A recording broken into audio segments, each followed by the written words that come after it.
आम शेष करवा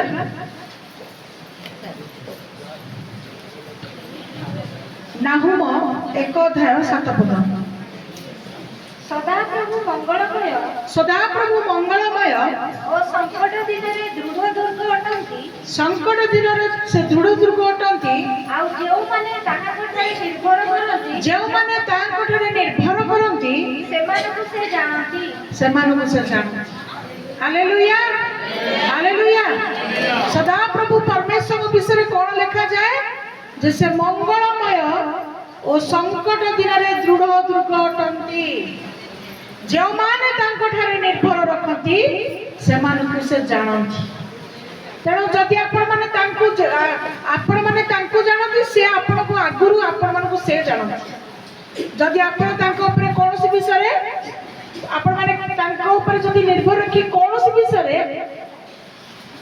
कोन हेबे नाही कोनोसी विषय जदि आपण माने भरोसा ही नबे नाही दुर्बल हेबे नाही बा आपनकर विश्वास रे कौन विषय सन्देह आणवे ना अधैर्य हे ना तेरे प्रभु विषय कौन लिखा जाए सदा प्रभु परमेश्वर मंगलमय अटंती पुणे विपद आपद जहाँ आसले भी आपण मान से दृढ़ दुर्ग होकर ठिया हे कई आपंकर किसी क्षति करें ना कई आपण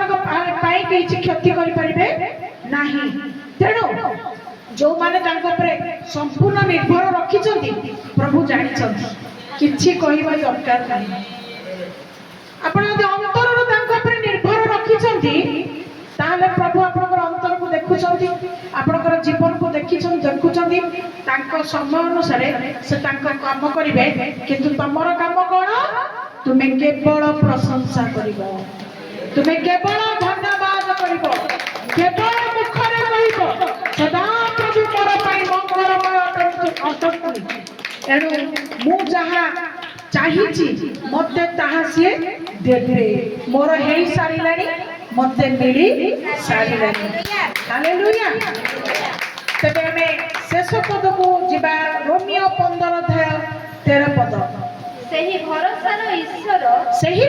ईश्वर तुमମାନଙ୍କୁ विश्वास द्वारा समस्त आनंद और शांति रे परिपूर्ण करନ୍ତୁ तुमମାନଙ୍କୁ से विश्वास और भरोसा द्वारा आनंद और शांति रे परिपूर्ण करନ୍ତୁ आनंद एवं शांति रे परिपूर्ण करନ୍ତୁ जेपरि तुमे माने पवित्र आत्मा को शक्ति रे भरोसार प्रचुर अनुभव करो प्रचुरता को जब तुम्हें बुझी पारिबो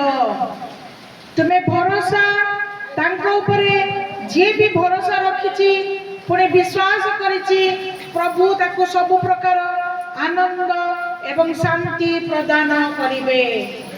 तुम्हें मनुष्य ऊपर भरोसा कले लज्जित हबो धन ऊपर भरोसा कले ता तुमको छाड़ी की पड़ेबो हैं जगत ऊपर निर्भर कले ता तुमको किछि देई परिबो नाही जदि तुमरो विश्वास तुमरो भरोसा तांको ऊपर अछि तब अपेक्षा करो प्रभु तुम पे सब करिवे आनंद एवं शांति से ही देबे हालेलुया कोनोसी परिस्थिति हम पे जटिल हेले आम जीवन में कौन आसे आनंद पड़े शांति पड़े किंतु से जटिल परिस्थिति को समाधान करी प्रभु आम जीवन में आनंद एवं शांति देवा पाई क्षमतापूर्ण परमेश्वर अटंती हालेलुया हालेलुया तेणु तुम यदि भरोसा तांको ऊपर अच्छी तबे विश्वास को भी दृढ़ करी रख तुम यदि भरोसा अच्छी तुम विश्वास को भी दृढ़ करी धर तुम्हें आज नहले काली तुम्हें पाइबो तुम्हें ए दृढ़ भरोसा बा ए विश्वासटा को तुम्हें केमिति जानि परिबो केमिति बुझी परिबो जदि तुम मानक भितरे पवित्र आत्मा अछि हालेलुया आज वाक्य कौन आत्मा जहाँ पाखर पवित्र आत्मा अच्छी ईश्वर आत्मा अच्छी से माने ईश्वर आनंद एवं शांति पाइबार विषय वस्तु को सब बुझी पारिबे केमिति बुझी पारिबे तांको पर भरोसा करिकी तांको पर विश्वास करिकी तांको पर निर्भर करिकी हालेलुया। ପ୍ରଚୁରତା, ଅଳପ ବି ନୁହଁ, ପ୍ରଚୁରତା। ତେଣୁ ସବୁଠୁ ବିଷୟ ହେଲା ପ୍ରଥମ ଯୋହନ 1:6 ଅନୁସାରେ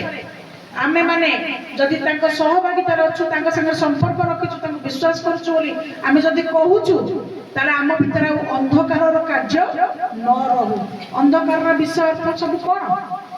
ଅନ୍ଧକାରର ବିଷୟବସ୍ତୁ ସବୁ କ'ଣ? ଘରେ ପଢିଦେବେ ଆପଣ, ପ୍ରଥମ କରନ୍ଥୀୟ 6:11 ଲେଖାଯାଇଛି। ବୁଝିପାରିଲେ? ଅନ୍ଧକାରର ବିଷୟବସ୍ତୁ ସବୁ ଆମ ପାଖରେ ନ ରହୁ। ଅନ୍ଧକାରର ବିଷୟବସ୍ତୁ ଗୁଡାକ ସବୁ ଘରେ ପଢିବେ, ପ୍ରଥମ କରନ୍ଥୀୟ 6:11। ରଙ୍ଗରସ, ଲମ୍ପଟତା, ଚୋରି, ବିଭିନ୍ନ ପ୍ରକାର ବ୍ୟଭିଚାର, ବିଭିନ୍ନ ପ୍ରକାର ବିଷୟ ଯୋଉଟାକ ଅସୁଚିତା ବା ଜଗତ ଭିତରୁ ଯୋଉଟା ସବୁ ଉତ୍ପନ୍ନ ହେଇଛି, ସେ ସବୁ ମନ୍ଦ ବିଷୟ ଗୁଡିକ ବା ଅନ୍ଧକାର ବିଷୟ ଗୁଡିକ ଆମ ମାନଙ୍କ ଭିତରେ ନ ରହୁ। ଯଦି କିଛି କିଛି ଅଛି ତାହେଲେ ମନେ ରଖନ୍ତୁ, ଦୁଃଖ ସହଜରେ ଯିବନି। ଯଦି ପ୍ରଭୁଙ୍କ ଠାରେ ସହଭାଗିତା ଅଛି, ତାହେଲେ ତୁମକୁ ସମ୍ପୂର୍ଣ୍ଣ ପବିତ୍ର ଜୀବନ ବା ତାଙ୍କ ଭଳିଆ ତାଙ୍କ ଗୁଣ ସ୍ୱଭାବର